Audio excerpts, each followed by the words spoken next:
If Canada's inflation is down, why do I still feel so broke? Somebody just asked me that question, guys, and I decided to cover this in today's video, guys. By the way, breaking news, it just happened today itself. Government of Canada has cut down the prime interest rate by 50 basis points. So things are about to get interesting, guys. And a lot of people are saying, oh, government of Canada came out and they said the inflation is in control. And that's why they cut the interest rates, guys. I know some of you were asking me in my previous video, Igor, why don't they make a negative inflation?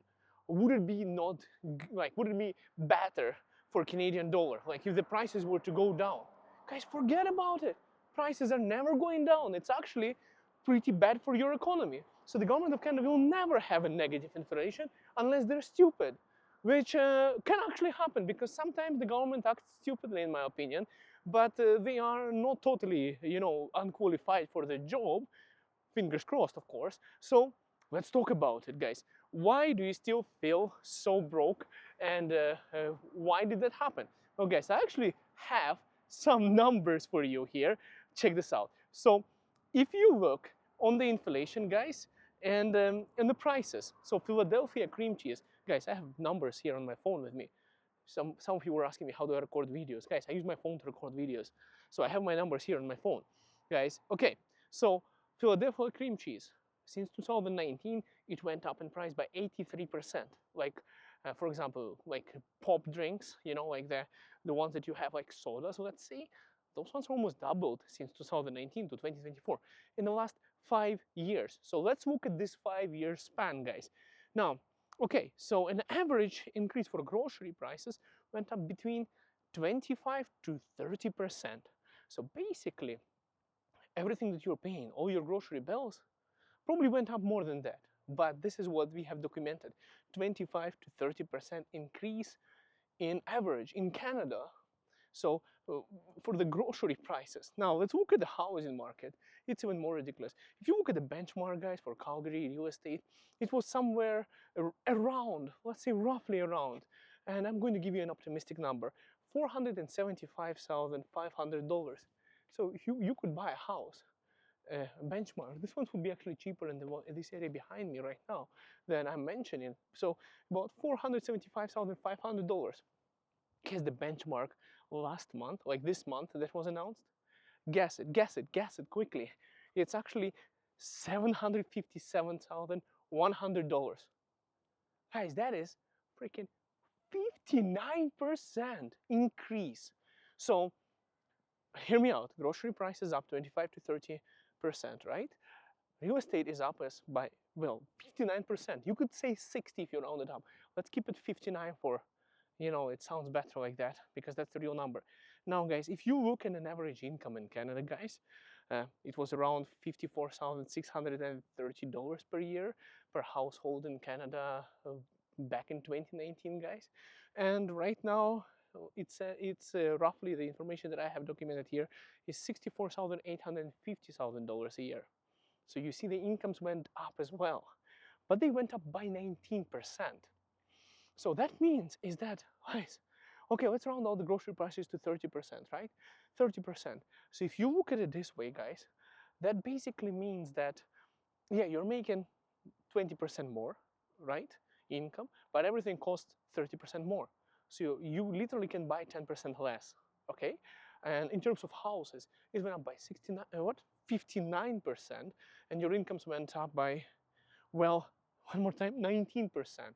That basically means that you lost like 40%. Houses are 40% more unaffordable now than back then, compared to increment in your income. So it is justifiable, guys. It's not only you who feels broke in current economy and with the current inflation things. When inflation and housing prices outpace your incomes, so literally it's like robbery. We all been robbed essentially, not because the prices went down, but because our incomes haven't caught up to those prices. Now, guys, hear me out. It's going to be even more interesting. I'll give you some more data, statistics. Basically, what I have here is, guys, basically 33.5% of Canadians are actually renting. So there is less people renting than it used to be in the past, so there is more homeowners. But that is roughly, if you just round it up approximately, and tell me if my math skills are wrong, it's 1 in 3 people that you know in Canada, they don't own real estate. But those people who own real estate, within the same lifespan of 5 years, hear me out guys, they gain an equity of 40%. So if you are in Calgary, let's look at Calgary prices, guys.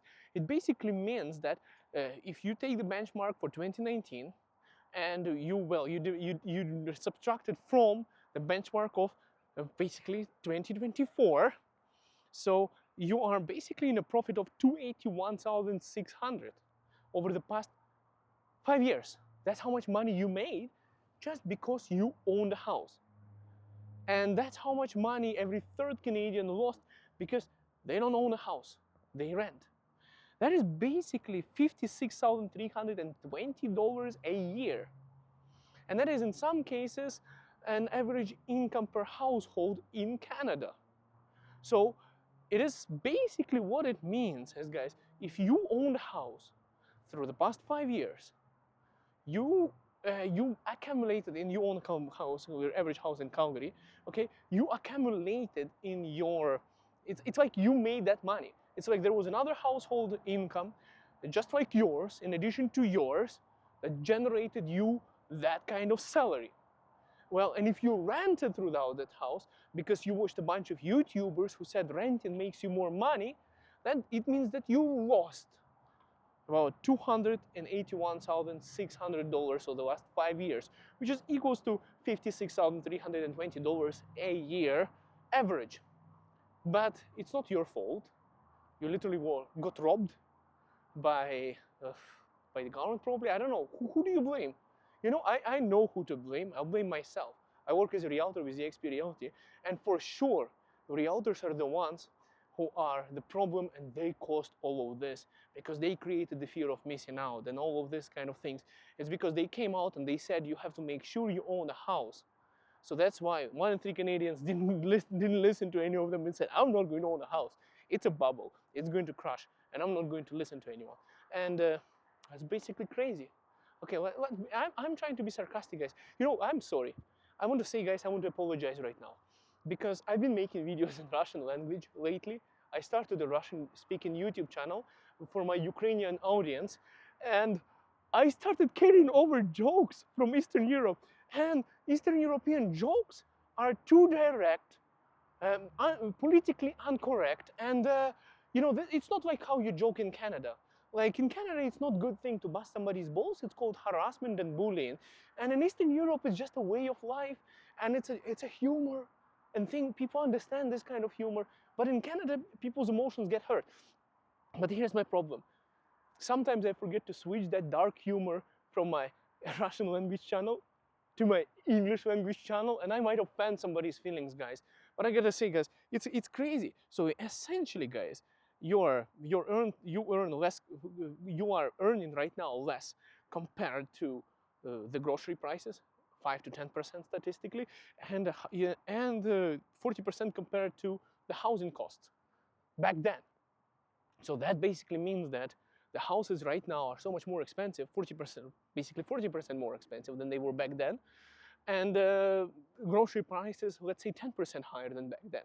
So of course you feel broke, of course, because your incomes never caught up to the inflation. And now they're cutting down the interest rates. Let's see if they print some money before elections too. I don't know, guys. It's also a humor. I want to say also, I want to emphasize, guys, realtors have nothing to do with this situation.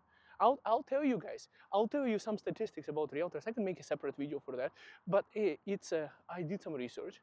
The deals that are, for example, homes for sale by homeowner are 2 times more likely to fall apart, and you are also more likely to make less money if you're selling your home without an agent. I can pull up exact statistical data, but long story short, if you were not to use a realtor, and you don't have to use a realtor, you can do it yourself, there is a 2 times chance, 2 times likelier that the deal is not going to go through, and you will lose more money in average then you would have paid commission for a real estate agent who is experienced to negotiate and sell your house, and you were to sell it by yourself. So really, it pays to have an agent. But you're always free not to have an agent, because for some reason people think you cannot sell a home without an agent. I can actually make a video how to do it without an agent. And then it's going to be pathetic, right? Because, you know, like I'm going to teach you all the secrets on how to sell without an agent. But to be honest with you guys, doesn't matter how much I teach you, you need to sell, well, I say at least 50 houses in order for you to get somewhat experienced in selling houses, you know, to catch up, you know, somewhere, you know, even close to my level of understanding how real estate works. I mean, buy and sell, at least 50, I would say. You would have a little bit of a grasp on how real estate actually works. And guys, I sold way more houses than that, and you know, doesn't matter, I'm still learning. Guys, in fact, I sold 30 houses in my first year in real estate, and it's my fourth year now. So just telling you approximately numbers, I say do at least 50 deals, and then you'll be somewhat experienced to deal with a transaction. And I'll tell you, it's very difficult, especially if you are inexperienced. You have to have the experience anyways.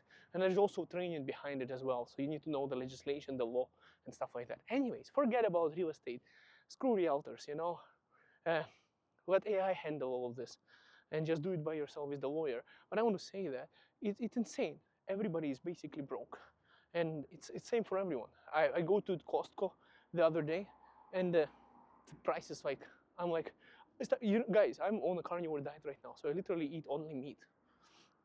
Prices went so much that I eat only ground meat almost.